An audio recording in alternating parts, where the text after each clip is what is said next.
Hey, this video is all about having fun in your classroom and a couple different ways to do it.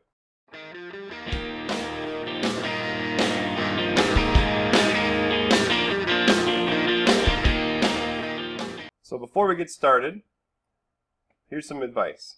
If you're going to try to be fun, you need to be a strict teacher. Look, it looks different for everyone, but without control, adding things that are fun just add to the chaos. So some real general advice: no warnings after the first day you say something. If you explain to a kid, hey, don't touch that, and they touch it again, consequence.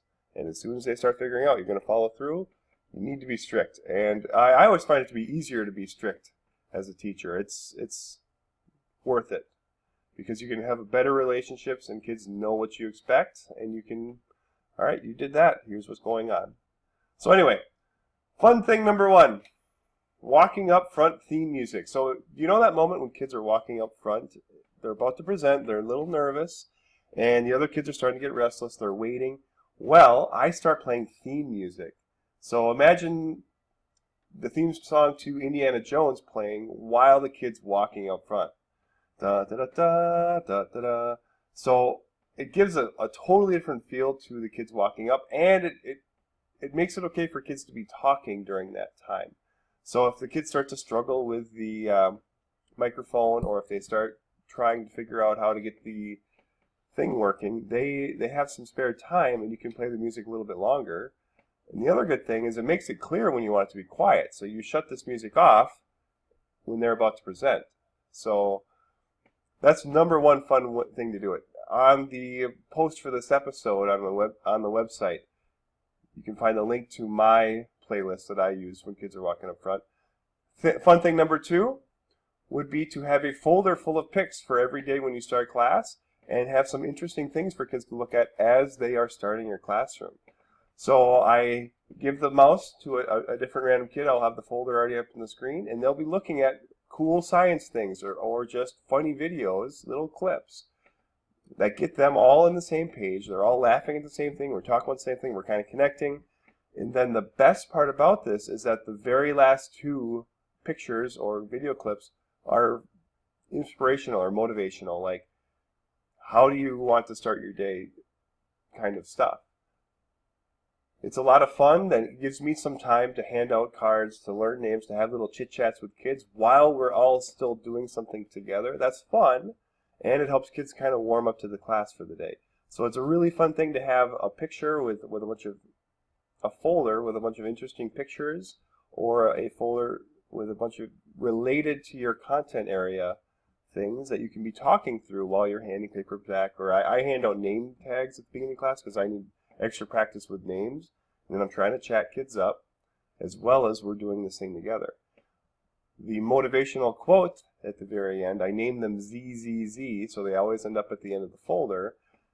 It's always something that's nice to talk about, and kids will pick up on more than you expect. If you'll give them the chance to, they'll start remembering and learning and processing things that we don't usually want to teach them just because it's not a part of the curriculum.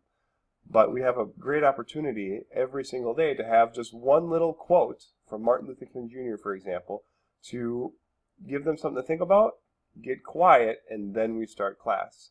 So it's a fun thing, but it's also a very effective way to have a class starting. So that's my two ways to start class. On my website, I've got links to both resources where I get the inspirational stuff from, where I get the interesting stuff from, and my playlist on YouTube. So check it out. So why am I making these videos? It's a part of my Puzzle Shift Create project, where I'm trying to help give teachers more opportunities for their kids to be truly creative and not just tell them what to do or give them a few options like I used to do. Try to give them all the options in the world and let them pick how to be creative. So Puzzle Shift Create, the puzzle stands for our minds, our mindset, our attitudes, how our brains work, and how we should be teaching kids how to kind of hack themselves a little bit. I didn't learn how to study until college, and once I did, school became easy. But if we could teach that to a middle schooler instead, it would be much more effective and much more helpful, instead of having someone like me struggle for years and years and years until I finally figure out how my brain works. So we need to be teaching kids how their mindsets and their attitudes affect how their day goes.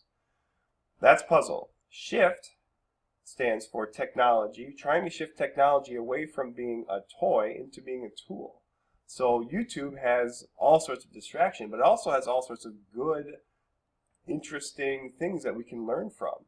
And so we're trying to shift technology into something that helps us grow and helps us become better creators.